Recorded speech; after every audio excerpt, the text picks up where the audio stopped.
Hi guys! Sa inyo lahat sa YouTube and TikTok. Ako pala si Enrique B. Like and follow for more. And let's go!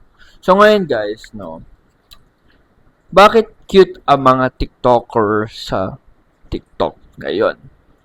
So ito na guys, i-reveal ko na yung totoo kong mukha. Ito yung mukha ko talaga. Ito yung skin ko at all. Pero ang sasabihin ko sa inyo, may ginagamit ang mga TikToker na filter sa kanilang app. So, sa TikTok, meron silang sariling filter. Sa YouTube, wala. Okay, so ngayon, i-reveal ko na sa inyo.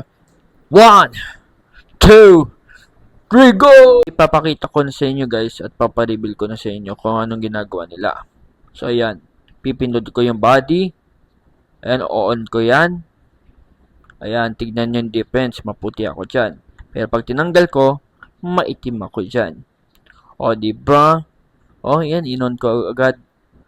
Pinakita ko na sa inyo guys yon, and kaya pala bakit napapansin ko ang ganda ng hubog at kinis ng kanilang balat is because of sa filter na yon.